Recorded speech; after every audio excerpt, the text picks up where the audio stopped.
Welcome to this week's episode of Listen to Your Coaches. I am your coach, Mike Wilkins, here with Coach Will Morrill. Will, how are you doing today? I'm doing great. You like that new intro I do. where I ask you how you're doing instead of saying what we're going to talk about? I know. I felt very caught off guard. I wasn't expecting that.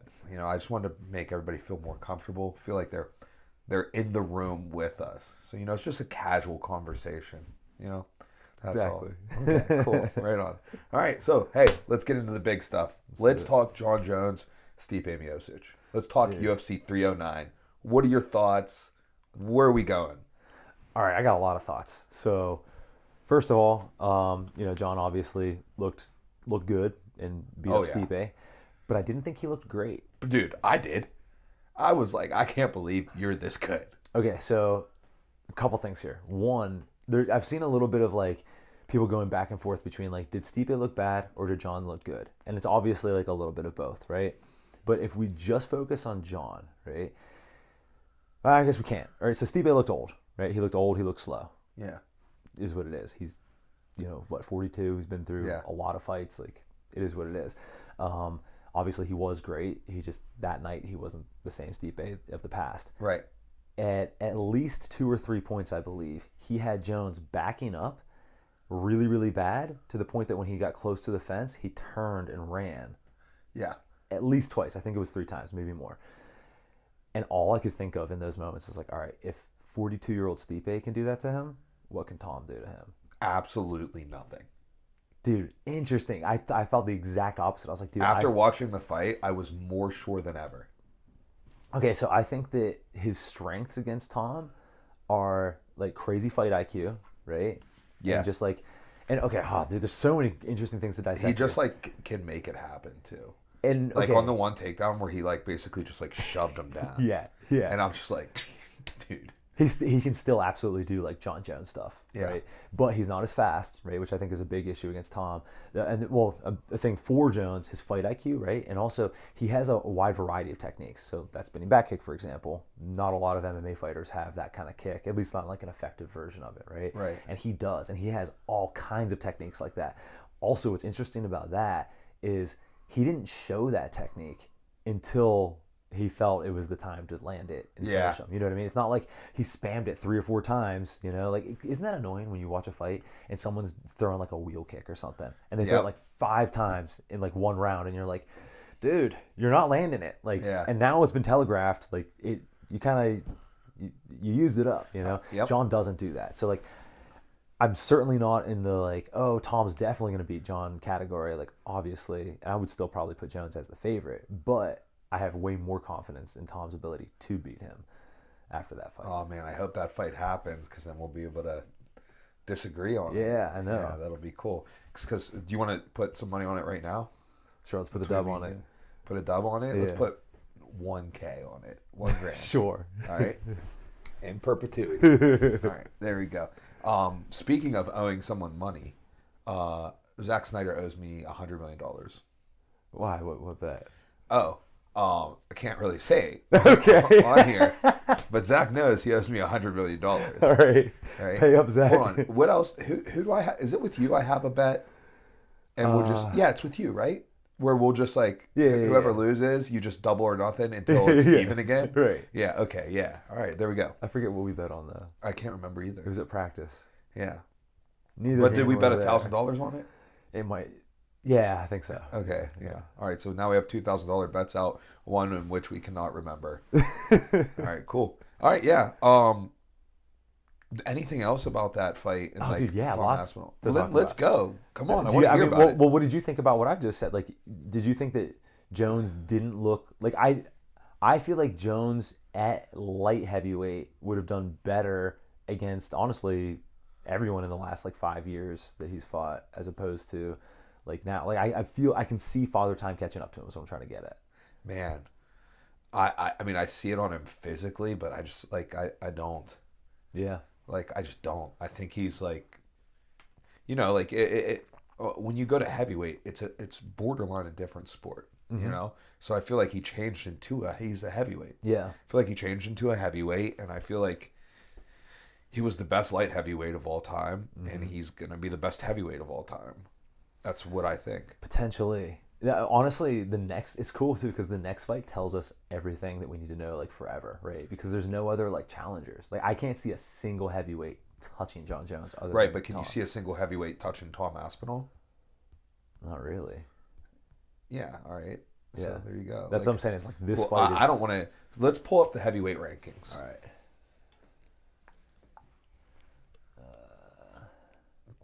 And one more down. There they go. John Jones.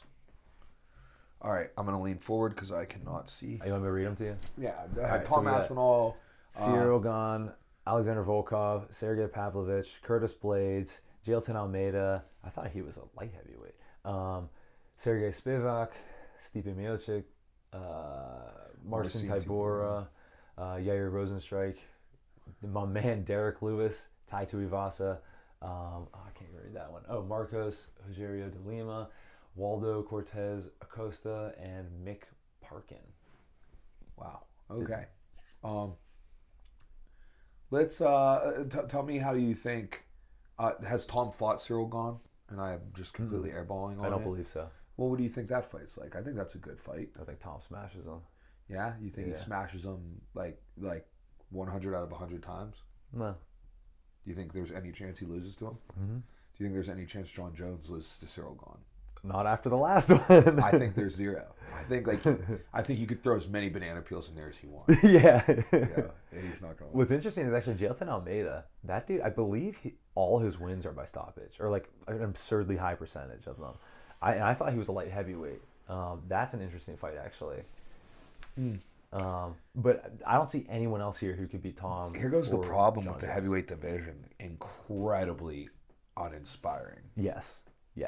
Like, I am not interested in very much anything other than Tom versus John or Tom versus Cyril Gahn. That's it. Yeah. If Volkov wins another one, I'd be interested. He's just so slow. I don't see him beating. Okay, what about this, though? So, John Jones, right? Did you feel like Stipe's size was a bit of an issue for him? Because John, when we see him fight at light heavyweight, he's just way bigger than everyone. The only times he hasn't been way bigger than everyone, think about like Dominic Reyes, right? Rough fight for him, right? Gustafsson, rougher fight for him. Stipe, The first time. Yeah, the first time, obviously not the second time. Stipe, I was shocked at how big he was. I thought Jones would be taller. Oh, yeah. I didn't realize like just how huge Stipe was. Yeah, no, I knew that. And I think that size is the reason he was even able But to Cyril last that Gahn's a long. lot bigger than John Jones, correct? Yeah, but Am I dude, Cyril correct or Gahn, incorrect in in my that? mind, is just like so not good at like MMA. I shouldn't say that. He is good at MMA, but he's glaring holes in his ground. Yeah, he's not super well rounded. Exactly. At the world championship level. Exactly. And I feel like Aspinall and Jones just like wreck him on the ground 1,000 out of 1,000 times. Yeah, I mean, like, that's the fight. John Jones, Tom Aspinall, that's Obviously. the fight. What do you think about John Jones, like, not wanting to do it? That is interesting, okay? And I don't believe that Jones is scared of anyone, but I do think he looks at things percentages and average-wise. So he looks at, like, okay, this fight will make me this much money and I have this percentage chance of winning, right? Tom Aspinall now is obviously a huge fight. He's going to make a ton of money. And I think that's the main reason he did, like, even put up any sort of, like... So here goes the thing. It's like, it being a sport is the only thing that makes that an issue. Like, if you take that exact same thought process into any other profession, like, okay, let's say, you know, I'm a contractor and I'm going to build a house, right? And it's like, all right, well, if I build this house here, it'll only cost me $200,000 in material, and I can sell it for $1 million, right? Or I could build it over there, but it's going to cost me $400,000 in material, and I'm only going to be able to sell it for $600,000, right? Like, it's like, oh, it's like, obviously you're going to take this job. So it's like the same thing as like John Jones trying to fight Alex Pereira, right? He's like, okay, well, I'll make more money for an easier job, you know, or I can make arguably less money for a harder job. Right. So I completely get that, but the problem is you're the UFC heavyweight champion, and Tom Aspinall is a clear-cut number one contender, although he also interim champion, which is, it's weird that he's the interim champion Did now. you see the interview with Chael after the fights? No. Dude, I stayed up super late watching all this stuff. And so they brought I was like, oh, I'm going to go to bed. I was watch like 5 minutes of this. And they're like, oh, we're going to bring Tom on. I was like, I'm going to watch this. Wasn't really worth it, but one thing was worth it. You know how Chael Sonnen's always like, oh, like as soon as the bell rings, the title's gone. Yeah. Yeah, so he was asking Tom about that. He was like, yeah, Tom, so like, what do you think about this? And Aspinall was like, honestly, dude, you're the only one I've ever heard say that. He's like, I don't know if that's true. Which I thought was hilarious. Oh, man. But yeah, that's why I think... I want to watch that. Like, was it a cool exchange? Like, what... Was it funny?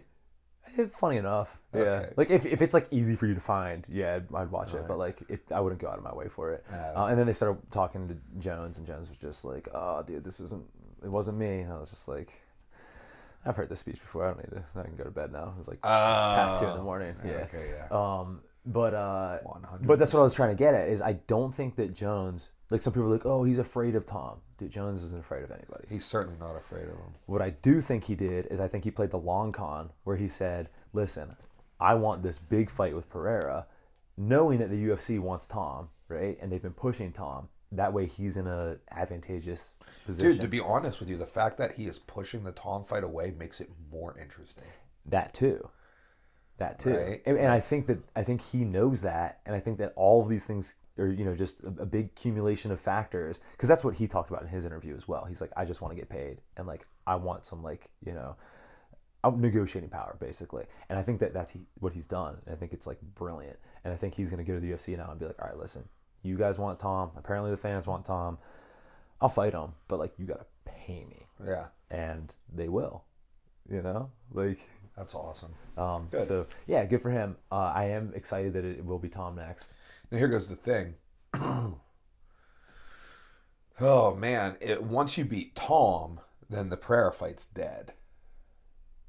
You think? Do you think? No, I don't think it changes that fight at all. What was interesting too, I'm sorry, I'm kind of bouncing around on these, but Dana White was like, oh, the Aspinall fight is next. And he said something about Pereira being undersized for Tom. Or for John. Oh, yeah, he said that. He's like, yeah, after tonight, I'm not going to make that fight. He's like, if they both hound me. Right. Like, and it was like, there's no reason to make that fight other than money. And he's like, I don't want to make that kind of money. But if they're both hounding me, I'll make it. But I did think it was interesting that he said that Pereira was undersized, because I don't think that's the case. They're both 6'4". And what did John weigh in for this fight? Like 230 some? I think it was like 237 or something like that. Oh, wow. And Pereira is probably about that. Can they get those dudes to stand next to each other? That's what I want. There's got to be pictures somewhere. One day when we have a producer, that picture will be up already. I want them to know. I want them to go stand next to each other. I want them to stand back to back, Yeah. I think that Jones, you might see his upper body like a little bigger, but the legs, obviously a little on the skinny side. But I think they're the same size. I don't think that's an issue. But I am glad that they're going with Tom next. I think that Tom's size, that's what I was trying to get at with Stipe. I think Tom's size and his speed are going to be a serious issue, because one of the reasons why Tom is just like ripped through everyone at heavyweight, one is his fight IQ, and he's legitimately good and chooses the right strikes, manages his distance, all that kind of stuff. Who are his losses? His physical skills, dude. Tom is so fast. Who are Tom's losses to? That's a great question. Let's find out. I want to say they're outside of the UFC. I think he's undefeated in the UFC. Yeah. Nope, Curtis Blades. Oh, that was an injury, though. Do you remember that? Nope. He came out, he's won all his UFC fights except Curtis Blades. So he came out and he threw a kick at what does that say, 15 seconds in or something? Oh, my God. And he blew out his knee. Wow. Yeah. So, that's not a real... I mean, yeah, it's a real loss, but you know what I mean? It doesn't... Yeah, for sure. It doesn't mean the same thing. But also I saw a meme today that was like, in the time that it took Jones to finish 42-year-old Stipe, Tom beat I want to say almost everyone. I want to say it's from here up, Spivak up. He beat all of them in that same amount of time or less, combined. Yeah, but in the time that Jones beat Cyril Gahn, right? That's also true. Okay, let's switch those stats to that. You know what I mean? In the time that Tom Aspinall beat freaking... Which one are you looking for? I don't know. It doesn't matter. You seen a longer one? Yeah, just... Volkov, it took him 2 minutes 45 seconds, or 3 minutes 45 seconds. Yeah. You know, John Jones could have finished Cyril Gahn 3 times. 10 times over. Yeah. So yeah, and... But Mike, stop. We're not being we're not being a prisoner of the moment. We're not stuck in the hype of this last weekend. That's what we need. I mean, I am in the hype. Like I was super impressed with Jon Jones. Me too. I think that like, okay, here's what I'm most impressed with Jones about is Jones. I feel like relied a lot on his like physical abilities and his length and his size, and I feel like he's settling into a point now where he's not as fast as he once was, and he's fighting guys who he's not way bigger than, and now he's really relying on his fight IQ, and I feel like that's even like more elevated. Did you hear Six Guns cornering in between? Yes. Dude. Yes, I did. Dude. I did hear that.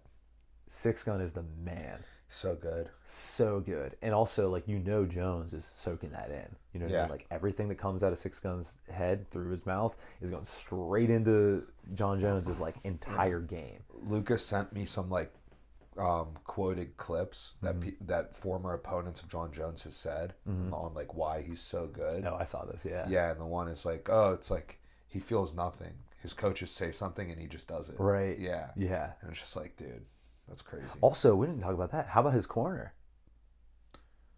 Talk about it. Did you see who's in his corner? No. Dude, Gordon Ryan. Oh, yeah. Yeah, it was Gordon, Six Gun, Jackson, and I don't know who else the last one was. It wasn't. I was hoping Gable Stevenson. That would have been cool. Oh, that would have been cool. Yeah, yeah, I know. But I don't know. I forget who the last one was. But I mean, dude, those three alone, like, that's huge. You know, and like Gordon wasn't just there. You know how sometimes people have someone in the corner just because. Like Zuckerberg. Yeah, Zuck. Which, dude, that was so funny when. Do you remember that? Alex is handing back all his gear and stuff, and Zuckerberg's like trying to like be cool and like be involved in it. And Craig Jones just keeps snatching it all. Yeah. And Zuckerberg just looked like so out of place. I wonder if Craig did that on purpose, like just to troll. I don't know. It's so funny. Craig's hilarious. Dude, but I thought it was cool Zuck was in the corner because especially on these world title fights, you get 4 in the corner. Right. You don't need 4. Dude, I don't even think you need 3. Well, maybe. I like having 3. I think 3 is the biggest. And granted, we've never done 4, so I don't know. But I think 3 is about the biggest you can do, and like actually have everyone be helpful. Yes, you know I agree. Like I mean, because we're doing it right now. Yeah. You know, I really like 3, and I like the seating formation. Mm-hmm. I love like the way that we do it now. On 3 is we sit in like a triangle where Will sits right in front of my left hand and Warren sits right in front of my right hand, and I sit behind them, and I just love it because like I just can always like grab on and like shake and squeeze. The mic's swinging. Swanging. Yeah, dude, no, that is fun, and also that works really nicely for our dynamic. You know what I mean? Because we have like head striking coach, head jiu-jitsu coach, head MMA coach, and like we all have worked together so long, and not even just like as coaches, but also like training partners and coaches for each other. That like we know dude. What needs to be. I was looking at that picture. I might have said it. I don't know if I said it on the last podcast, but it was a picture of me, you, and Warren in the cage after Lucas's fight, and I was like, I have the most unique perspective on this out of anybody. Like nobody on the team, neither you nor Warren have the same perspective as I have. Where I was your athlete and I'm a coach with you. Right? And you know you've been my coach too. Yeah, I've been your coach. I mean, I haven't. I mean, I've cornered Warren, but like, I'm not necessarily his coach. But I've sat in his corner for fights, and I was in Warren's corner for MMA fights. I forgot about that, and for a lot of jiu-jitsu events. So like a really unique perspective there, and like like obviously trained with you guys as partners a lot. So yeah, really unique perspective. All right, so I think we buried the Jon Jones Stipe fight. Let's move to one last question about that. Okay, and it's more of the future question. Okay, so before this fight, what would you put the percentage? If they have 100 fights, what percentage is Jon winning? What percentage is Tom winning? What would you have said before seeing this fight, and what would you say now? So before seeing the fight, I would have said Jon Jones 90%. Okay. After seeing the fight, I'm going to say Jon Jones 95%. Wow. Okay. Interesting. Yeah. How much of Tom Aspinall have you actually like watched? Almost all. Almost all of them? Okay. Yeah, almost all of it. All right. Yeah. Like, definitely saw the Aspinall Blades fight, saw the Aspinall Pop Tibera. Dude, I've seen all these. Keep going down. Did he fight? Not fight? There it is, Andrei Arlovsky right there. Don't you remember we broke down that double leg he hit there? Yeah. So I've seen that fight, And that might be like when I first jumped on him. Then I found actually I definitely watched. Here. I watched that fight. I've seen every single one of his UFC fights. Yeah. The only fight I may not have seen is the that one, the second one, the Badal. But whatever. But yeah. But either way, it's an educated decision. So that it's like sense. So my thing with Jon Jones is he's held. I hold him in such high regard and amazement, and through absence, his aura has faded. And then seeing it again, it re-sparked it. Whoa, yeah. So. See, that's interesting. I'm the opposite. I remember him being the fast Jones, the a little more dynamic, not heavyweight Jones, and then I see this and I'm like, oh, it's not what I remember. And again, his IQ is still up there and obviously improving, but and dude, his ground game's so nasty. Dude, that's the. Okay, dude, I have another good thing to say. John on top. Dude, Tom is the heavyweight Taporia. Okay, just listen to this. He came into the UFC known as a crazy good jiu-jitsu guy, right? Yeah. And being really fast and explosive. And then over the course of however many UFC fights, everyone's like, oh, dude, his striking's nasty. Okay, yeah. You see that? I do see that, but Jon Jones is the heavyweight Jon Jones. That is true. Jon Jones is Jon Jones. Yeah, and Jon Jones is the GOAT. And has been, by far. Has been the GOAT for 13 years. Oh, yeah, since Tom was a kid. There's been all-timers who have debuted and retired.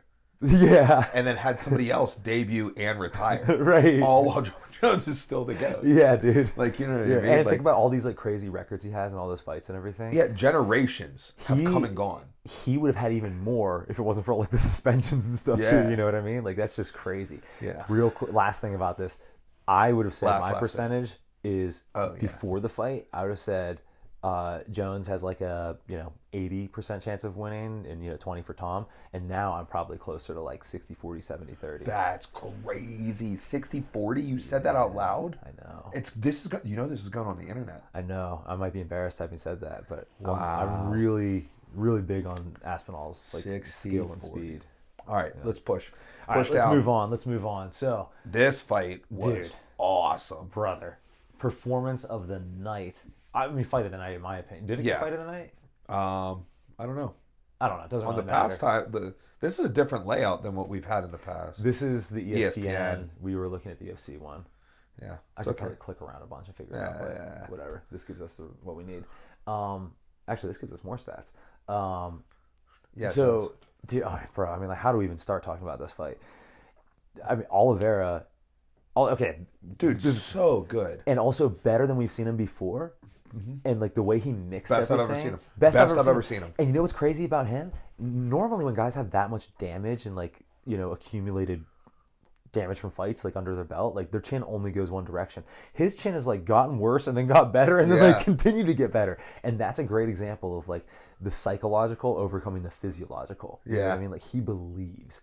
And also something that you and I preach to our guys: takedowns. Dude, he's taking down Michael Chandler. Yes. And on paper, that shouldn't happen. And not only that, he's taking down Chandler in the middle of striking exchanges that he's winning. Yeah. I think that's important. I think that's obviously if you're about to finish a guy, maybe don't go shoot on him. But I think the way he did it was perfect. So perfect. Also, his stance is so sick. He stands real upright, super loose, super efficient. He doesn't even you know how some guys, a calf kick's coming in, they'll bend at the knee and swing their leg out of the way? He just steps over people's low kicks. Yeah. Dude, I love his style. I mean, he's just one of those dudes. You can't not love the guy. You know? Yeah, man, for sure. So what were some of your favorite moments in that fight? Some of my, I really love Oliveira's back control, obviously. The way he rides kind of a diagonal on the spine, although he kind of runs a body triangle, but he leaves a leg in the middle instead of tucking it on the outside to scoop the inside leg, which I found that to be I didn't notice that. So what you're saying is, so I want you to imagine a body triangle, right? So you're imagining the triangle going across the waistline, and you're imagining the lock right outside the hip, right? That's where the knee is. Right. So the foot that's locking down, not the one crossing the waist, the one that doesn't cross the body at all, that knee bends over the ankle, and that foot goes down where? Underneath the calf, right? So, boom, under the calf. Get that elevation. He brings that in between the legs and goes underneath the inside calf. Oh, of the same leg, but he goes here. That's what you're saying. No, He goes to the other cross leg. I didn't notice that, dude. That's why he's a little bit off center. So I was wondering that because his chest is like on like the shoulder. Yes, when you're in a body triangle, your spine is fairly parallel with your opponent's spine. It'll be slightly off center, which you need because you need your head on one side. So naturally, your spine's going to be slightly off center, and that allows you to allows you to use the hand on the opposing side of your head to start attacking the choking threats. Right. The way that he's playing it, he's got a more pronounced diagonal. So I want you to think of, like the defensive Chandler's spine is going like straight, like up and down, and like, okay, let's use a clock, right? Yeah. So Chandler's spine is 12 to 6, all right? And if you're typically in a typical body triangle, then my spine would be like 12:02 to 6:32, right? His is like 1 o'clock, 1:45. Yeah, yeah, 1:45 to like, you know what I mean? So like he's almost at 2 o'clock, which creates cross corner control. Now you're controlling a lot of the low side hip, a lot of the top side shoulder, right? So cross corner control similar to like when you're playing a top turtle. And the way that his triangle's locked in, not only is he playing cross corner, he's making like a triangle of points of control. So he has tremendous amount of control, let's say, over the right shoulder, tremendous amount of control over the left hip, there goes our cross corner, and then tremendous amount of control over the right calf. Dude. So now think about rotating within that. Yeah. You can't rotate within it. Yeah, you know what I mean? So the one thing that you can do to rotate within it is you can utilize the free low side leg to start moving your hips inside of that triangle. Right, and like hip heist to like a guard type position. Yeah, yeah. He's like kind of like taking that away. Dude, that's so genius. And what I was going to say to you was I noticed that he was way off on the side like that, and he was using some of like the power half stuff like that from Tyra and stuff, that we discussed like a couple weeks ago. And I wanted to ask you about that, but I didn't notice the leg situation. Yeah, because typically, like one of the things that I do defensively when I'm in a body triangle is I try to get the leg in between my legs, because that usually allows you to start like, you take away some of the lock of the triangle and allow you some freedom and mobility inside of that closed circle, which I mean, it still works that way. So the way that he's like underhook, like hooking on the calf, you'll really notice it's really pronounced when they're standing, when he's on him standing. Right. You'll really notice it being pronounced there. Maybe because this is such a visual thing, maybe you and I should film like a little short for this or something. That's not a bad idea. Yeah. Maybe we'll do something like that. Yeah. Let's remember this. I always say that and then we forget. But yeah, I'll remember. I found that to be really interesting. I thought that one of the things about his takedowns that was hold on, can we talk about that for one more second? Yeah. What else I think is really interesting about that is, so guys who have long legs, it's easy to get like triangles on body triangles, darces, things like that. But then it's harder to cinch them up and make them tighter. Yeah. And so someone like Oliveira, who's super long, it's easier to get that body triangle on, but then it's easier for, especially someone who's powerful like Chandler, to roll inside of that and again, turn it to like that guard type position. Yeah. And by hooking that and stopping that rotation, that's so genius to like adapt his body type to not only getting the lock on easily, but then maintaining him there. Yeah. The technique change. I love that. Yeah, dude. That's so genius. Yeah, I mean, it's really good. And like, I mean, it's clearly something that he's been doing in practice for had to be a long time, But I want to switch gears to his takedowns. One of the things about his takedowns, and you made mention to the striking that like commonly set it up, but was full commitment to the takedown, right? Like find one of his takedowns where he wasn't on a full run until the takedown was done. Full commitment. There was a position where he was like knee picking with his right hand, right? So like gets into entry, Chandler opens his hips up properly, like to like create the open angle to defend, right? So he drops to picking down with his right hand to Chandler's left knee. And normally if you're doing a knee pick, your right hand's to the left knee, your left hand's an underhook, right? He had an overhook and he was just like so committed to throwing it, like to like, and here goes the thing, like here goes what happens on a fail of that is probably like you just both kind of like run in the cage and separate. Yeah.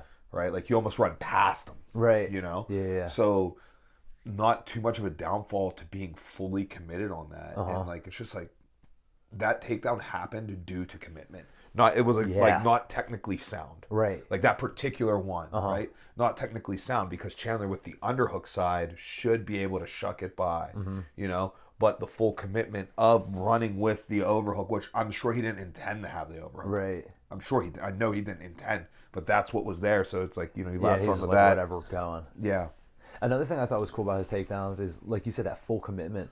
A lot of times you'll see guys shoot on someone who's on the fence, and then if that gets stuffed initially, they'll kind of like hang out in that lower position and then slowly work to a single, slowly work back to a double. Oh, that doesn't work, kind of climb up into the clinch.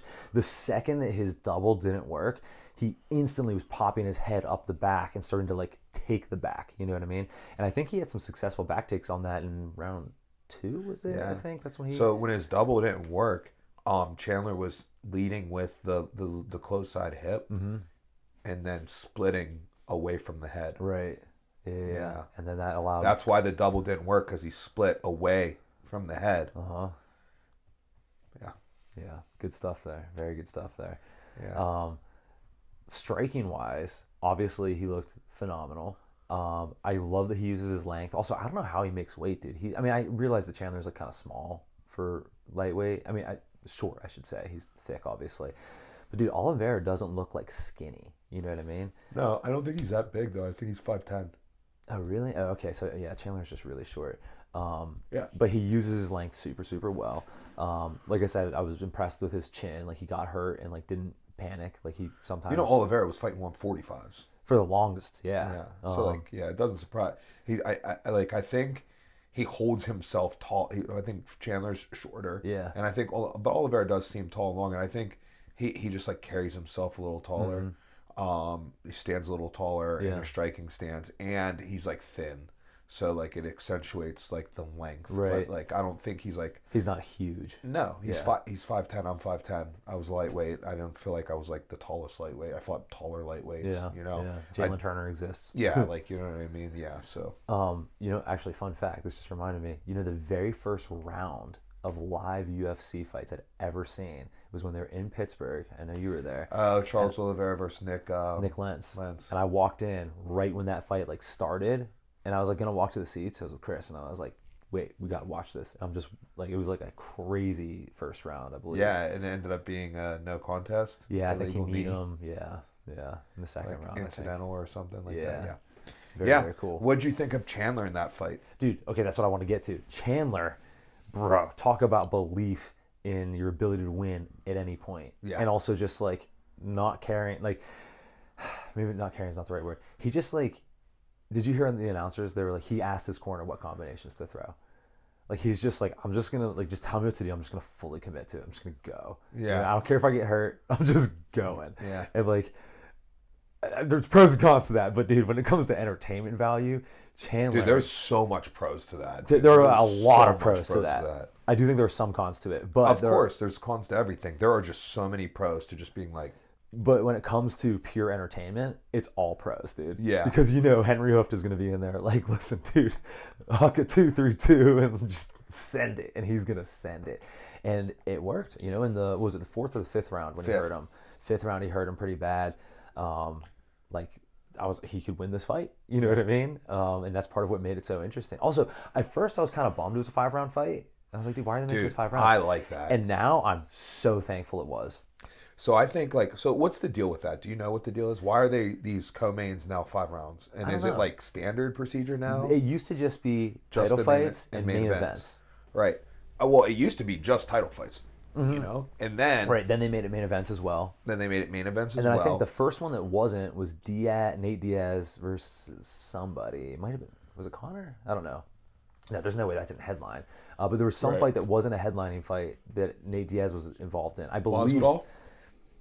I can't remember, but I believe that I also might not be right about this. But I'm pretty sure that was the first 5-rounder that wasn't a main event, and I was like, oh, Nate's their boy, you know what I mean? And they're trying to give him the best chance of winning.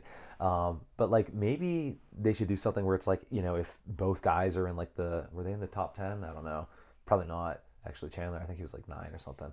I mean, that's still top 10. Oh yeah, it is. Let's find out. Where was he? Wait. That's right there. 7. Did I miss him? Yeah. Oh, I did miss him, Chandler. Yeah. Yeah, so maybe it's like if both guys are in the top 10, then it should be a 5-rounder or something like that, because like it could potentially be a title eliminator, even if they don't announce it as such. I don't know how they want to rock it, or maybe they just do How's it work in boxing? Like if you're a 10-round fight or a 12-round fight? Couldn't tell you. I don't actually know. I know like lower level pros, it's like 4 rounds, you know what I mean? And like as you build up, and I think that's just kind of like what your manager, yeah, I think that's just kind of like what your manager decides for you, like as you're building your record. But in terms of like what the regulations are for title fights, no clue. Okay. But regardless, I thought that was very cool, and I was really glad it was 5 rounds, and I was honestly impressed with both of them. Something else that I thought was good was something that I'm kind of, I don't want to say wrong about, but like something I don't necessarily teach our guys to do. And then also we'll get to that. So he throws his teeps very much like leg stays kind of straight and goes up and back down. The downside is it's easy to catch, but dude, the pros, it's fast. It's really fast. Yeah. And if you catch someone like under the ribs, like it really does some good damage there, because you're not just going in. And I usually teach our guys straight in, straight out, which is important. Because if people are catching your teeps, that's how you don't get them caught. You pull them straight back. Yeah. But I like obviously he's showing, and like O'Malley throws his teeps like that. Like, dude, there's value in those at certain points, and that's something I have like started to get better at. Is like I try not to train out certain oddities in our fighters. You know what I mean? Because like sometimes those oddities are good things, and that's one of those things that I want to start to just like maybe not like harp on it as much, and just be like, hey, as long as you understand the pros and cons here, do it how you want. And then that rear teep set up. Did you see when he stomped on his knee? No. Oh, I want to say it was 3rd round or 4th round. He was throwing that rear teep, and then he took his back leg. Oh, God, I hope I'm not messing it up now. Someone's be sitting at home just like losing their mind. Like, it was his front leg. But I'm pretty sure he threw rear teeps, and then stomped on his Chandler's front leg with his rear leg and did serious damage. I can't believe you didn't see it. He like stumbled. Like, it was bad. Yeah. I wouldn't be surprised if like he like hurt a ligament pretty badly. But again, just shows how tough Chandler is. And man, what a fight. What did you think about the end where... Thought it was cool for the moment. Dude, you know, we're going to get to another fight where we're going to talk about that. And if you would have asked me ahead of time, I'd have been like, no, I didn't like that. But then I was like, yeah, that was actually really cool how it ended. Like, yeah, like in the moment, like you're talking about him like doing the backdrops. The backdrops all the way up through him like... Yeah, I thought it was cool in the moment. And then, you know, Oliveira kissed him and stuff. Yeah, yeah. Because I really hate how in Stadium Muay Thai, they don't, like, actually fight at the end. And sometimes it'll be, like, 30 seconds where they don't fight. Granted, that was, like, 5 seconds. Yeah, it's different, though. It was, like, an appropriate amount of time. It's like, okay, like, this fight's I'm over. not getting out. There's 3 seconds left. Like, you know what I mean? Exactly. Like, you know, but if, again, one of those things ahead of that fight, if you would have told me, like, dude, last 5 seconds, Chandler's just going to be like, hey, good work, bro. And Oliveira's going to kiss him. I'm like, man, I don't want that. And then like afterwards, like that was the appropriate thing for that fight. Yeah. You know, it's the moment calls for it. What about the slam? What would you call it? Backdrop slam? Yeah, I mean, like so Oliveira's on your back. You're not getting him off. There's especially in the short time that's there. I mean, those are kind of like Hail Mary type deals, and like you know you're not going to work their work, but like they're kind of like it's like all right, well, we've got 15 seconds left. Yeah, do something. Do something. Put a show on. Yeah, no, I thought it was cool. Yeah. You got anything else to say about like the actual fight itself? Nope.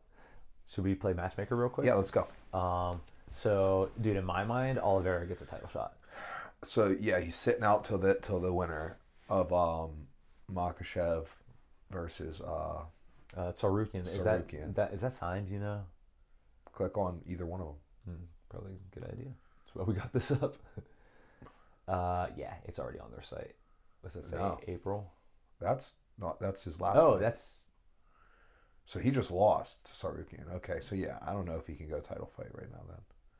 Oh, I clicked on Oliveira, or I clicked on Tsarukyan, which is fine because if his. Yeah, no. Is he on a suspension or anything? Who's Tsarukyan or Oliveira? Tsarukyan. I don't think so. For like punching the fan. Oh, I forgot about that. Yeah, maybe he is. I don't know. Well, I guess it's not. Let me click on Islam real quick and see if that gives us. No, they don't have it up yet. Yeah, so I imagine that's like actually going to happen though, and then. Yeah, it's what's next. I don't know if you can do Oliveira right back off of just because he just lost to Tsarukyan. I guess it kind of depends who wins too, right? Right. Because if you know who I want to see fight Oliveira Although he's coming off a loss, but like it'd be cool to see Max Holloway fight him.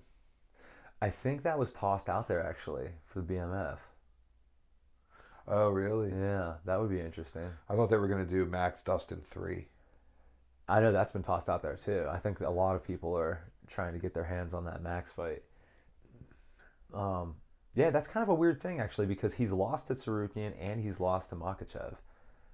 But I mean, after that, Dan Hooker would be a good fight. That was another one they talked about doing for the BMF against Holloway. Okay, or Dan Hooker versus Oliveira. I think so. I would like in the next fight. I would like to see Oliveira fight literally anybody below him. Lightweight is the exact opposite problem of heavyweight. All of these fights are awesome. Anybody like I'll take Oliveira Gaethje, Oliveira Dustin. Yeah, I'd take that Holloway and Hooker. So agreed. Yeah, that's an easy like. It's just like whatever. Yeah, plug and play doesn't matter. Plug and play, dude. Honestly. Well, no, that's too big of a jump. I was going to say Moicano. That would be an exciting fight. But, oh, dude, actually, look at this. Fiziev. Yeah, no, I'm not interested. Oh, or Jalen Turner. Ooh. Not interested. Oh, I am. I mean, those are obviously too large of jumps. They wouldn't do that. But, yeah, you just can't go wrong there. Super fun fights to be made. Should we move on? Yeah, let's move on. So, let's go Bo Nickal, Paul Craig. Dude. Okay, so first off, the fans are idiots for booing. Yeah, that's just like mad disrespectful, and unwarranted. I think. Here's where I think they would have been warranted. So obviously it was a low strike volume and a lot of like feinting and chilling on the outside. If they didn't commit on those strikes, then I would have been like, all right, then you can boo. But okay, maybe it was only one at a time, but they both committed, especially Bo. Like, he committed to his strikes, and he's knocked guys out in the past with that. Are we going to see him in the future follow that up with more strikes and commit to punching combinations and ideally some takedowns too? Actually, well, let me finish this first. Are we going to see him do that in the future? For sure. But people forget, dude, he's 7-0. You know what I mean? Like, the fact that you take a wrestler, have him train striking for 2 years, and get him on the highest level to, like, fully commit on punches, that's huge. You know what I mean? With that said, I think I was a little blinded by Bo's greatness in wrestling. And I think that we've talked about this off pod, too, is, like, how sometimes I think you and I maybe overstate wrestling. Like, obviously wrestling's super important, but sometimes we're like, oh, this wrestler can just like fight now, and it's like, they're separate things. Wrestling's an important component. So for example, I said that Bo would crush Chimaev. Zero chance. Right now Chimaev would smash him in an MMA fight. Obviously they wrestle. Yeah, I do. Let's talk about, let's take a second. Okay, let me get some of my thoughts out, but I do want to talk about Bo versus Chimaev. Can I lead you off the question? What do you think about him not shooting? Do you think that was ill-advised? I think he should have shot. That's what I thought. I think he should have got 3 takedowns that fight, 1 round. Yeah, that's what I thought. I was expecting you to say that, but I thought also you might have been like, oh no, dude, Paul Craig's just so dangerous that he shouldn't have done it. But I was like, he can't be so dangerous that Bo Nickal can't take him down and knock it submitted right away. Yeah, no, like you need to, like, I would have. Okay, people are dangerous. Like, yeah. All right, so here goes my thoughts. I thought Bo Nickal looked good for the level that he is at. He's competing at a much higher level than most people are in their 7th MMA fight. I think people are maybe not giving Paul Craig enough credit. So what I would like to do is take a run at Paul Craig. Can we pull Paul Craig's record up? Absolutely. Yeah, Paul Craig. Okay, underrated. So Paul Craig, slow it down. Also, something I think we should talk about with Paul Craig, he came down in weight. Yes. I don't know if it's for this fight or... Yeah, no, I think this is his first middleweight fight, right? No, because he fought Brendan Allen. Was that a middleweight? Brendan Allen's a middleweight. Oh, right there. Middleweight debut is against Andre... so this was his 4th middleweight fight. Okay, yeah, but he's a huge dude. That's what I was trying to get at. Yeah, and he looked big. All right, so things to note. Keep scrolling down. Did he not beat? Are you looking for the there it is. Yeah. All right, things to note. So let's look at the 205-pound rankings. You've got Alexander. You want me to pull him up? Yeah, go ahead. Here, you got Alex Pereira, right? Champion. What do you read at number 1? Magomed Ankalaev.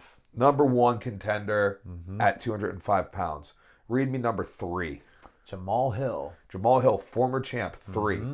What do both those guys have in common? Both finished by Paul Craig. Both finished, not just lost. Both were finished. Also, can we by Paul Craig point out? I mean, maybe past his prime, but can we also a win over Shogun? Yeah, and this is, dude. It's Bo's 7th fight, and he just, positionally dominated, in a striking positionally dominated, Paul Craig, who has wins over the number 1 and number 3 light heavyweights in the UFC and former champion, and wins over 2 former champions. Dude, and has 27 fights overall. Like, dude, that experience is not something to scoff at, Right. Yeah. So I think this is where we get into a styles make fights type thing. All right. So Bo's best route to a finish is utilizing groundwork, and whether that be a submission or the threat of his takedown opening up a strike that knocks him out, or a TKO likely from groundwork. Okay. Now here goes the problem: is the threat of the takedown wasn't there. Number 1, you weren't shooting it. Number 2, Paul Craig probably welcomed it, especially in the later rounds. Yeah. All right. So that's not going to open up the knockout punch because he's not committing to the threat of the takedown. And we saw that because Bo's feints weren't working. Right. Yes. Okay. So there you go.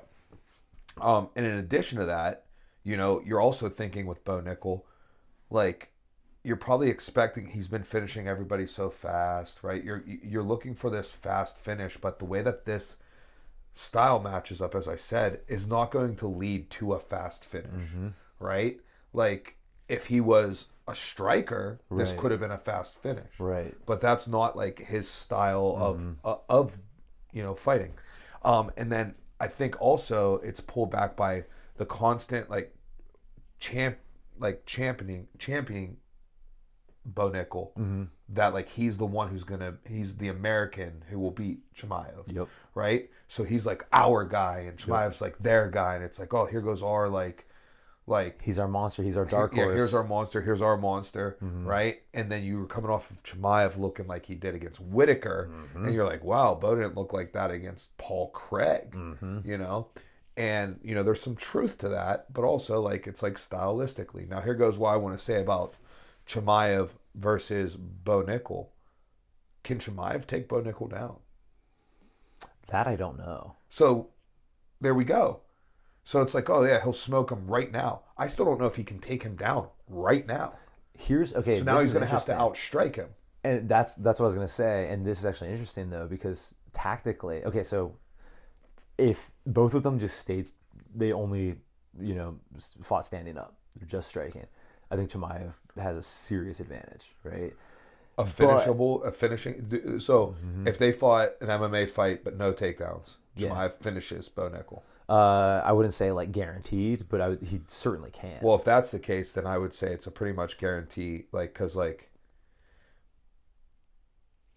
that's it then. Like, because Bo Nickal's not going to beat Chimaev in grappling right now. Right. So, but here's my question though. Do you think that Chimaev would shoot on him? Would shoot on Bo Nickal? Yeah. Yeah, I do. I think that's a dumb choice. Why? Maybe it's not actually. Just to keep that threat. Okay, here goes my thing. All right, so like let's say you have to fight a nameless, very good wrestler, right? Rank the positions that you would want to fight him in. Your positions are on the feet, underneath him, or on top of him. Rank them.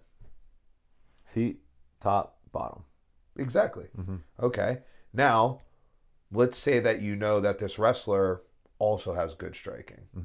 Their striking, you have information that their striking is, definitely significantly better than their bottom. Rank it. Their striking is significantly better than their bottom. Game. Yeah. Then you're going to switch your ranking Interesting. to top striking bottom. Is that how you would rank Bo? Do you think his bottom game is worse than his stand-up? I would imagine. Because I don't think so. I think that his bottom game is probably better than his striking. I just feel like his bottom game is going to involve giving his back. That's true. And I feel like Chimaev is nice on the back. Nice. I agree. And I feel like Chimaev is nice from like and attacking to get the back Right. from like a turtle position. Exactly. Yeah. Yeah. Dude, I don't know. That fight went from like me being a huge Chimaev hater and like not believing his skills. And do you remember the excuse that I made? I was like, oh yeah, he could be like a top 5 gatekeeper, just because I was like trying to find a way to hate. Well, on I mean, him. he had a competitive fight with Kamaru Usman. He had a competitive fight with Gilbert Burns. Right, but dude, in my mind, that just shows how great Usman is, and also I think Burns. I think people think he's good. I think he's underrated still. I think Burns is super good. But then you look at okay, Kamaru lost to Leon Edwards twice. Yep. Right, and Burns lost to Sean Brady. And several others. Yeah, I think 70 is kind of like 55, where you have a bunch of dudes who like on any given night could be the champ. But Chimaev beat Usman at 85. That fight was at 185. That's also a good point, and that was short notice, right? For Usman. For Usman, right? Yeah. Yeah. Oh, interesting. Yeah, dude. There's a lot of questions here. I think that Chimaev is much more of a finished product of what he is going to be. Exactly. Like right now, like if you're like okay, like. He's 90% of what he's going to be. Right. Where Bo is 45% exactly. of what he's going to be. Exactly. Yeah. Hold on real quick. If they had let's just call it a folk style wrestling match. Yeah. What's the score? Just like an absolute annihilation. Does he tech him? A whooping. Or pin him? He's got a better chance of pinning him than tacking him. I would put like if Chimaev kept it to a decision, I'd be shocked. So 8 points or less. Wow. I think Bo. I would put a large sum of money Bo bonuses. That's pretty sick. Dude, it's folk style wrestling. It's very specific. Yeah, exactly. That's pretty sick though. Yeah, that's pretty sick. Yeah, man. I don't know. I think the fans expected, like you said, one thing from Bo. And when he doesn't deliver that, they're being haters. But at the same time, I think you and I are looking at this more of like where he should be developmentally. And we're like, oh, okay, maybe we were like a little... Yeah, I will admit that I was probably a little bit ahead of myself as far as where Bo currently is. But I will also say that the immediate reaction of the Paul Craig fight is unwarranted. And it's not a good representation of what's actually happening here. There's a lot of details that are being left out there. And again, people discount Paul Craig. Craig. Understand the knee-jerk reaction to that due to Chimaev's recent dominance and the expectation of Bo's past dominance. Right. And kind of like Paul Craig kind of like being under the radar. Exactly. Last question about this, unless you got more. How do you think Chimaev does against Paul Craig in a 3-rounder? Well, here goes the thing. I think Chimaev will shoot. Yeah. Oh, yeah. I think he will shoot. So, I mean, I think he beats him. Do you think he finishes him in 3? Yeah, I do. Yeah, I kind of think that too. I do think so. I think like maybe like I think if Bo Nickal would have taken him down, I think Bo Nickal would have had a chance of finishing him. I agree. I think he should have shot. My pre-fight prediction was Bo Nickal TKO. I didn't like have one, but like that would have been. I mean, I didn't place it. Right. Like yeah. That, I was being asked for advice. Right. And like my cousin had a parlay going, and he had Bo Nickal by sub, and I was like, he did it twice, and both times I was like, I do not like Bo Nickal by sub in this. Yes, I think that was a very good decision ahead of time. TKO. Like I would have expected him to either shoot, and then the threat of that shot is bringing, Paul Craig's hands down, making him not plant as much. What I would say is, so out of the 3 possible ways that Bo Nickal could have won the fight, 1 would be by KO/TKO, 2 would be by submission, and 3 would be by decision. Submission was the least likely way that I thought that he would win. I agree. You can't take someone like Paul Craig, who has just like super, super high level jiu-jitsu, and catch up. No matter how good of a wrestler are, you can't catch that up in 2 years. Yeah, and on a 5-minute resetting. Resetting every 5 minutes. Exactly. Yeah. Exactly. All right, cool. All right, well, that's that. Let's go to the 185-pound rankings. All right. Let's see. Can we get Bo Nickal a ranked matchup next? Give him Michelle Pereira, please. Yeah. I mean, I think, Anthony Hernandez. There we go. That's a good one. That's a good one. Also, Jack Hermansson's an interesting fight. Yeah. I feel like Jack Hermansson's a similar fight to the Paul Craig fight. So, actually, you're right. That's pretty similar. I would like to see him 13, 14, or 15. Dude, I want to see obviously Michelle Pereira because as is well documented on the show. Yeah, Michelle Pereira. I would like to see that one as well. That's an easy win to get him into the And rankings. Michelle Pereira and Anthony Hernandez, they were just a main event of a fight night. So either of those kind of like is continuing to build Bo Nickal's presence. Actually, maybe they shouldn't give him a ranked guy yet. Give him one more fight first, then give him a ranked guy. Because if they speed him up too much, we might get this Chimaev fight when he's not ready. We don't want that. No, I don't think so. Because I think you can be in those rankings for quite some time. Because we both think that Pereira probably should not be in the rankings.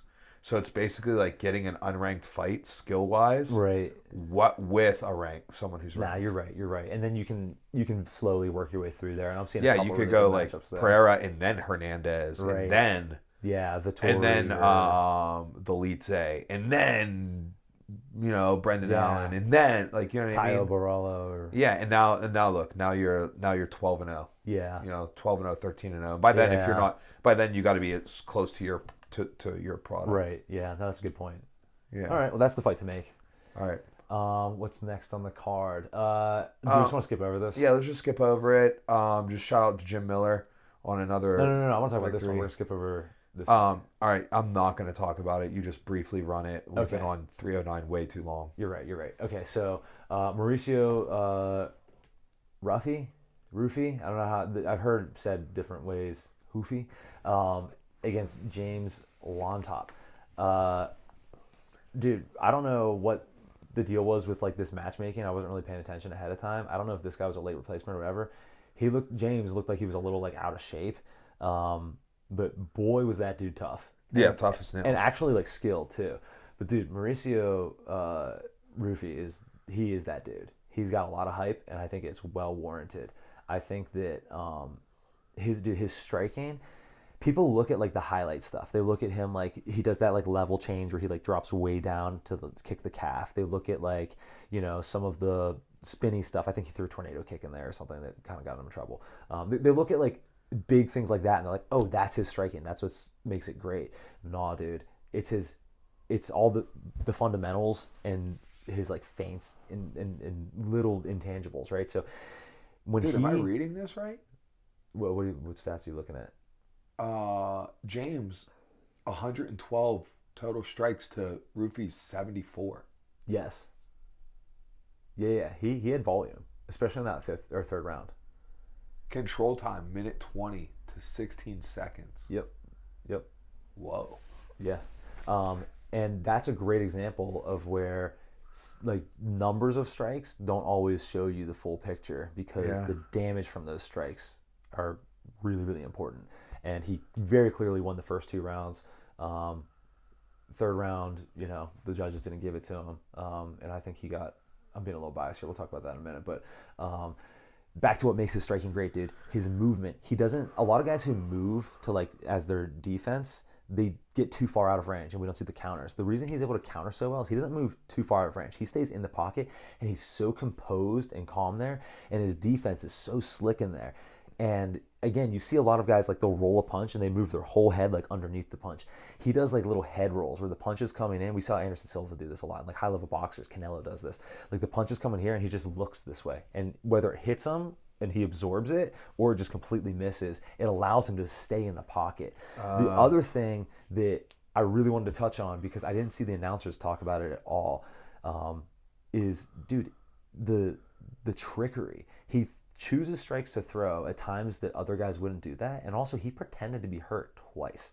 And no one talked about it, at least that I saw and on the announcing. One time he got kicked in the leg and he like acted like, oh, and then he like backed up a little bit and James didn't really like jump on him, but then he like boom fired back and I was like, oh, he was just acting there. And another time, I think it was the third round, he got hit right here and you saw him do this and we've all been hit with like a glove or like something that like it's not like a fight ending thing, but like you just need a second. Your eye needs to like kind of, and he was doing that. He was like this, and I was like, oh man, is he hurt? And he just planted and sent it, and then I was totally fine after that. I was like, oh, he did that intentionally. Like I'm 99% sure. Yeah. And like those little bits of deception are so high level, and you don't see as much of that as I think you maybe could in MMA. And when you do see it, it's oftentimes done incorrectly. Like, do you remember what's that guy's name? it's spelled Ion. I think it's like Ion or Kutalaba. Yeah, you remember when he played Oh, Possum, and like it was just so And they stopped the clunky, fight. right? It was clunky, and it was like just not refined. Whereas what Ruffy's doing is super refined, and I was already a fan of his, and now I'm like very, very much a fan of his. Last thing I have to say about him is Joe Rogan was like, "Oh, dude, he's getting so tired. Like, he's not gonna be able to do this in 5-round fights." And I disagree. I thought that he looked fine in that third round. Was he slower? Sure. Was he tired? Sure. But you're supposed to be. You know what I mean? Like you fought 3-round fights before. You could still fight in that third round, but you're tired, right? Yeah. You know what I mean? Like, I thought he was just harping on that too much. And I don't think that's going to be as big of an issue as, like, was made. So yeah, very, very cool fight. I'm big on his future. He seemed to like not be nervous at all on a big stage like that. I thought he performed really well. So interesting, fighter to see coming up now. And part of that team, the Fight Nerds, bro. Those dudes. Is that a Fight Nerds team? Yeah, they're killing it. Right on. All right, you want to shout out Jim Miller? Yeah, just shout out Jim Miller. Done. Boom. Move Jim on. Miller's the man. All right, slide it out. Anything else? Nope. Absolutely nothing else. Let's move on. Okay. Next up, we're going to talk about Mike Tyson and Jake Paul. What are your thoughts on the fight? It was sad. I was just sad. Yeah. Didn't like it. I'm sad it happened. Sad it happened. It came out. I don't know why I had some like false hope. You know what I mean? Like there was like hope. See, I was the opposite. I had zero hope. So in the first like 30 seconds when I saw Mike like moving, that's what gave me false hope. Okay, yeah. So we're in the same boat then. Yeah. I went in and I was like, oh my God, really? Yeah. Like Jake Paul was like, retreat. Right. And I was like, holy crap. I was like, no way. Yeah. And then it's just like, ugh. And then 30 seconds in, you're like, oh no, he's 60. Like he's not going to win, obviously. I agree 100%. I think it shouldn't have happened. I am honestly impressed that Tyson made it 8 rounds. I thought he looked better than I had expected him to. And I thought it was cool that at the end, Jake like let up and like didn't just like go hard till the end and like just search for that knockout. He like had some respect. And like, I'm not a Jake Paul fan by any stretch of the imagination, but I did think that was like really cool of him to do that. I had heard one of our past fighters who now lives in a state very far away. He texted me and was like, hey, I'd been hearing this and I saw other people say this, that like Tyson got paid to not hurt Jake Paul. And I was like, that's so ridiculous. Tyson couldn't hurt Jake. If anything, Jake got paid to not hurt Tyson badly, which I don't think he did. But, along the lines with this fight, did your stream hold up? No. Yep, mine didn't either. I was refreshing nonstop. I had to refresh a bunch. Also, did you see, or no, you didn't watch the earlier fights. At one point, they had Evander Holyfield and someone else that Tyson fought, I can't remember now, out like on the desk. And dude, like the mics weren't working. And like Andre Ward was like passing down what to say to Evander Holyfield. Holyfield's just sitting at the end, can't hear anything. It was like, dude, it was just like and someone's mic gave out at one point. It was just like produced so poorly. Also, did you see when dude, Tyson gets interviewed by his son, kissed him, walked away, and his ass is out? I saw that, dude. Like Netflix really dropped the ball on it. Their production wasn't great. Their servers weren't ready. Yeah. They let Tyson do an interview with his ass out and then walk away. Oh my God. That's hilarious. But the numbers were huge, and I hope that they continue to put on combat sports events. I thought that was really cool. They're making its way into Netflix. You have any other fights on, or any other thoughts on this fight or the event in general, or can I talk about some of the other fights? You can talk about some of the other fights. Okay, so we had Katie Taylor and Amanda Serrano. If I'm going to be honest with you, I paid most attention to Tyson Paul, and to be honest, I wasn't paying like that close of attention anyways. And then as we go down, I just paid like less and less attention. So take with what I say with a grain of salt. I do think that Amanda Serrano got robbed. And I didn't watch the first fight, but I heard she got robbed in that one as well. I think it was closer. Maybe I shouldn't even say robbed, because I think it was closer than a lot of people think. But I do think that Serrano won like pretty decisively. With that said, Katie Taylor had a point taken away for headbutting, and she very much is like a head first type of fighter. And I think it was mostly unintentional. I do think that a point was warranted over the course of a whole fight. Like if you're just constantly leading with your head, at a certain point you need to make some adjustments. And also the cut, everyone's like, it was such a bad cut. And I think maybe you and I are just used to like MMA, but dude, it was like here to here, and the blood was going this way. No, dude, it was a horrible cut. Really? You could almost see the bone. Like, I mean, it was deep, but I didn't think the blood was impacting her. No, it wasn't. But like you could like almost see the bone of the brow. Yeah, that to me is like not an issue. I think if you see the bone, you have to stop the fight.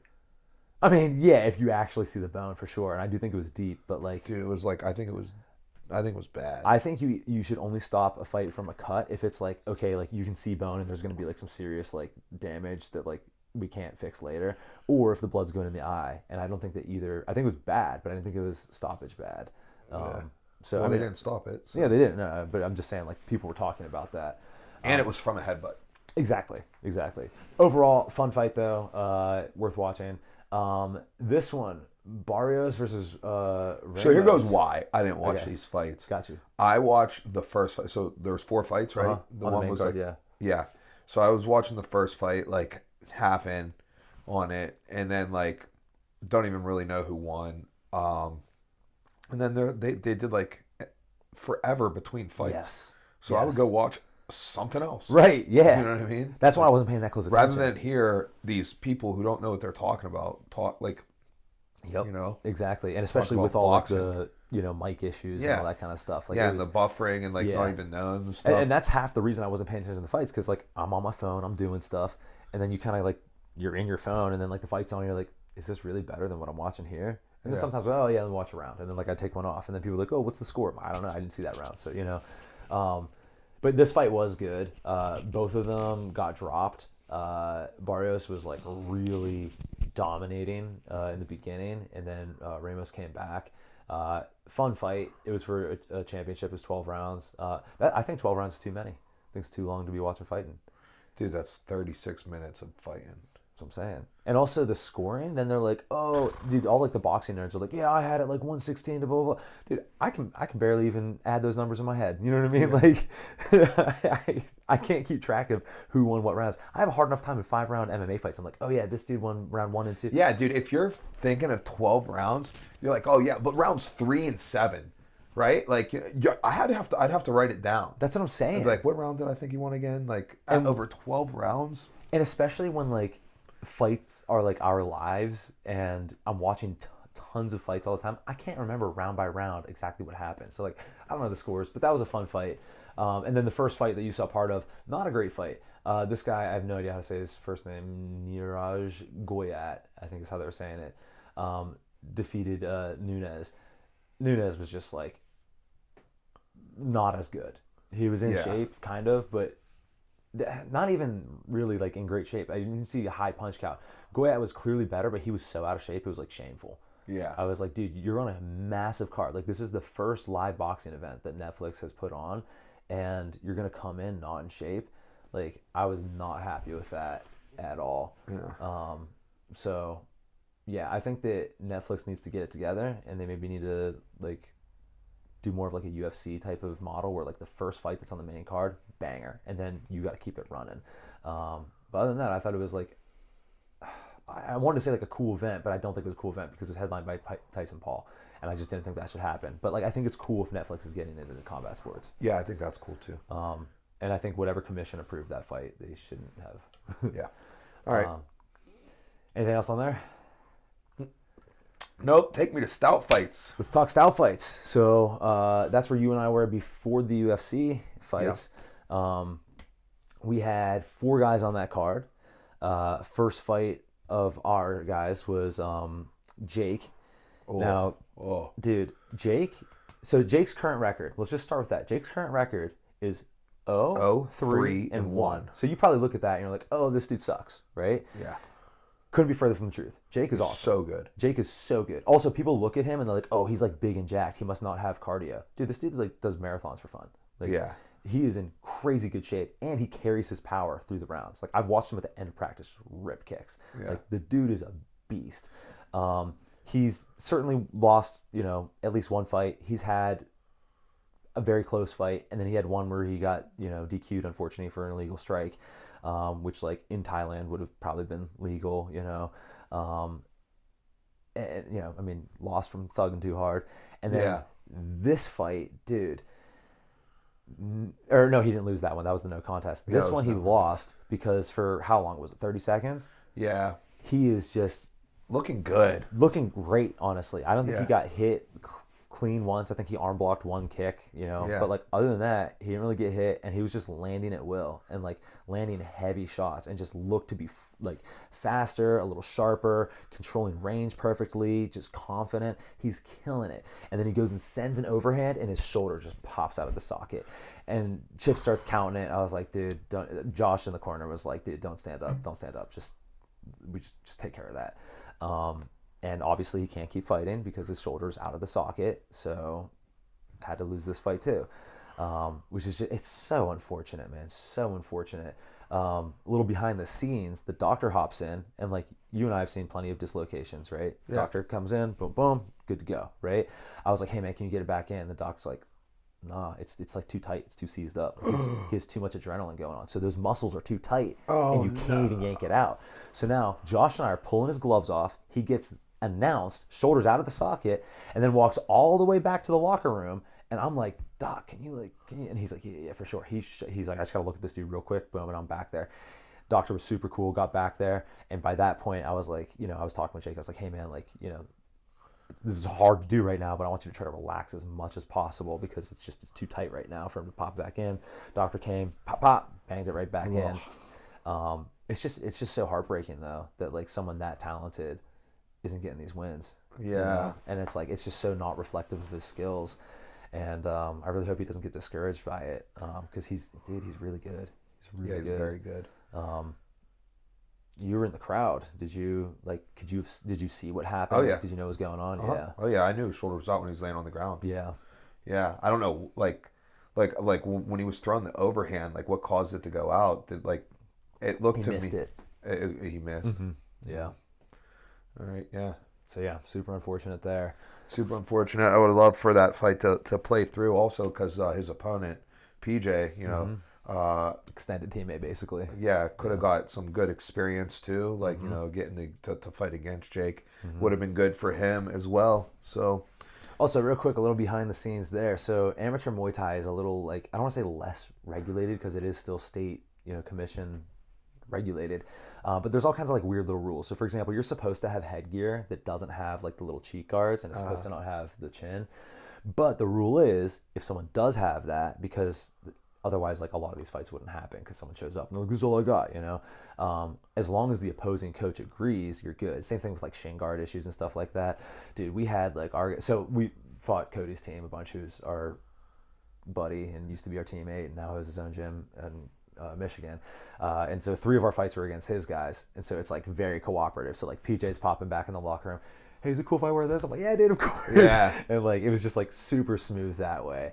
But yeah, unfortunate end to that fight.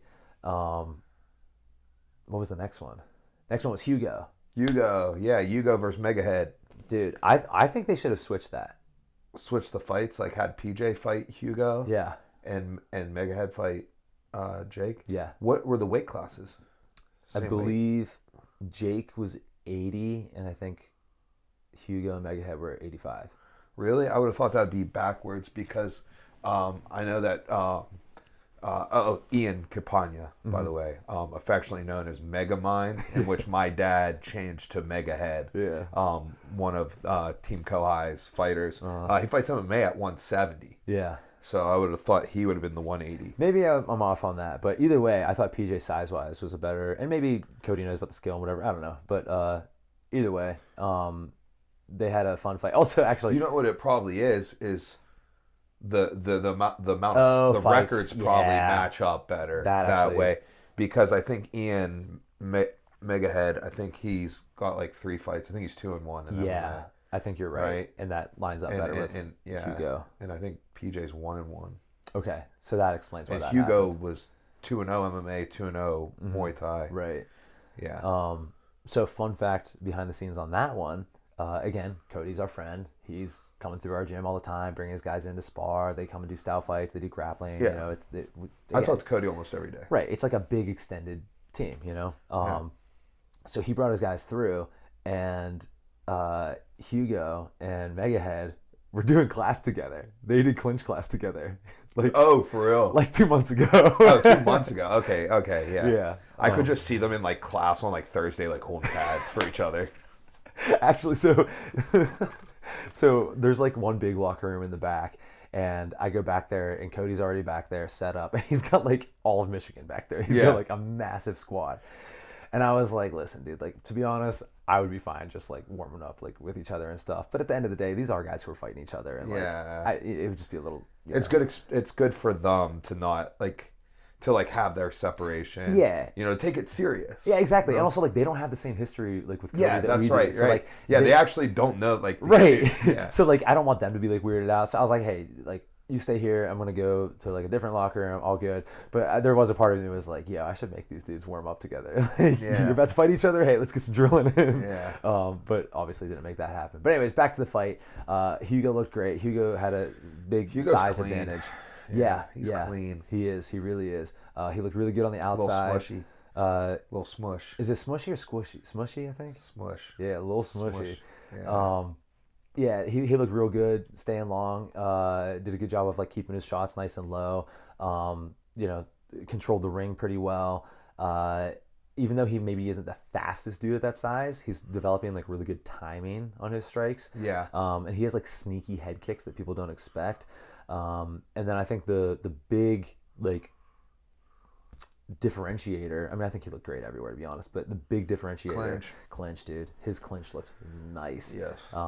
And no disrespect to Mega Head, MMA fighters just don't usually spend as much time in those positions for a number of valid reasons, right? Like you got a lot of other stuff to learn, like just more to have to learn. Yeah, and it's like, if you ask me, would you rather be aware of like 5 things in jiu-jitsu or just do the same thing in the clinch 5 times in a row? Because there's just more to know. Like, the clinch, it's kind of complex, but like end of the day, it's not that complex. It's a feel thing. You just have to spend time there to get good there.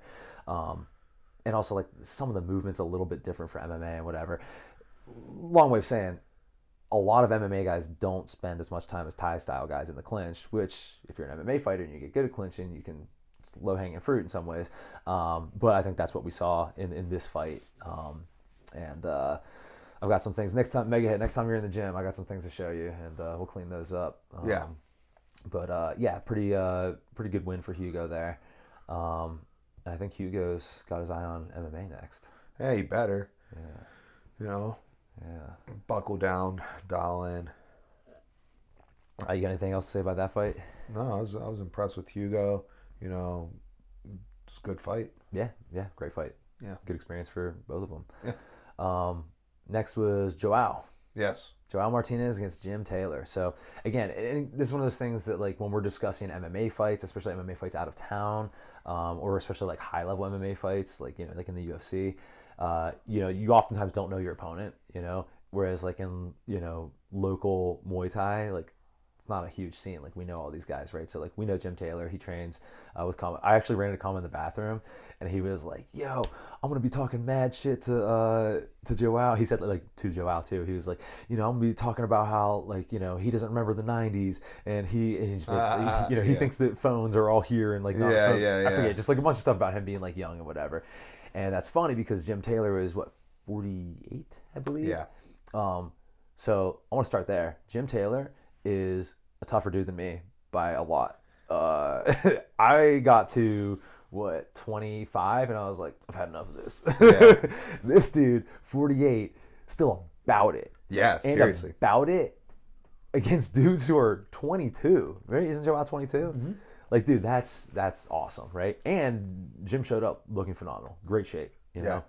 I mean, just like that alone, that that's a win in and of itself.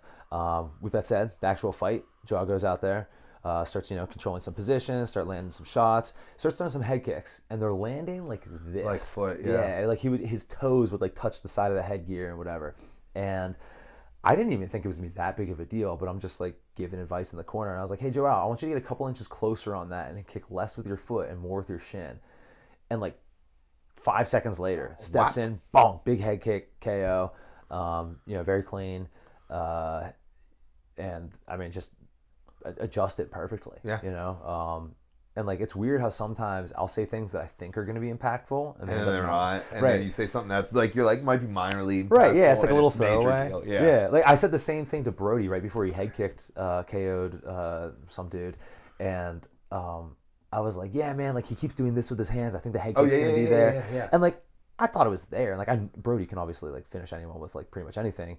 But like I didn't think it was like that big of a deal. And like 10 seconds later, bop, hit it. Also made the decision to go left instead of right. I told him right probably, and he went left. So, yeah, good adjustment on the fly. But yeah, it's really cool when guys like listen like that. And again, it's also like cool as a coach to say something that you don't think is that impactful, and then it ends up being impactful. Yeah. Then main event. Back to fighting Kohai's guys. We had Ty making his long-awaited return to the ring. He's had some unfortunate issues. We had him scheduled for a fight. He got into a car accident 2 weeks before or something. Yeah. He's been battling some injuries, and it's just been a hard time, getting him back into the cage or the ring rather. But we finally did. He fought Lurk. Yep. John B. Lurkin. And you know what I said to Polance in the corner when he walked out and like took his shirt off and everything? I was like, yo. And he had like anime tattoos and like a big lion here, or maybe it's a tiger. I don't know. It doesn't really matter. And like I didn't know what anime it is because I'm just like not super into that. But I was like, yo, Josh, dude, Lurk's tattoos are like really high quality, bro. The chest piece is new. I've never seen the chest piece. Okay, and it looked really good. And like I'm usually really critical of tattoos. I think in general they're kind of oftentimes dumb. And one of the big reasons they often look dumb is because people don't always do them well, and placement, all kinds of stuff, doesn't matter scale. But I was like, yo, Lurk's tattoos look awesome. Like really high quality. Yeah. But it was a fun fight. Lurk did win decision. Lurk did a really good job of throwing strikes in combination, moving forward with his strikes, and so if Ty backed up, he was able to land one or two more. One thing that, Lurk, next time you're in Pittsburgh, we can talk about this. He's getting his kicks off at weird ranges, and so they're not doing what they need to do, especially in MMA. That can become an issue because then you're on one foot. So that's something I think I would like to see Lurk do better in the future. But Ty's defense looked phenomenal, and like everyone who sparred Ty knows the deal. He'll play Philly shell, he'll get in your face and think that you can hit him, he'll play on the outside, and he'll play little games like that, and he's really hard to hit. And he showed that. His defense was really, really solid. Unfortunately, he didn't get enough offense going, so that's why Lurk was able to win. But overall, fun night of fights, and everything went smoothly. We had a nice little crowd there, and as someone who was in the crowd, did you have fun on the other end of things? Yeah, I had fun. I got a couple more things to say about the fights. Oh yeah.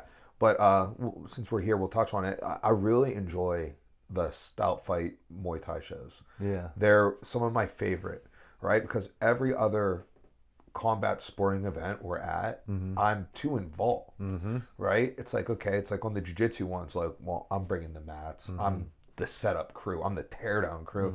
So number one, I dread it all the way up to the day, and then when it's over, I dread it, and then during it is the fun part. But you're coaching, you're working, you're warming people up, Yeah, I'm not warming people up, but I'm seeing it, yeah, well, maybe I'm coaching, Yes. doing a lot of coaching, and like and then like as the night progresses, like I'm going to get more nervous because like the higher level people are coming up, and not that the lower level people's matches mean less, but the results of their match actually does mean less. It just means less. Like you're in more of a growth stage, or like an experimental stage, whereas like the people who are the higher belt levels, a little more like these are your matches. Yeah, these are your So there's that, and then obviously the MMA fights, we know what that is.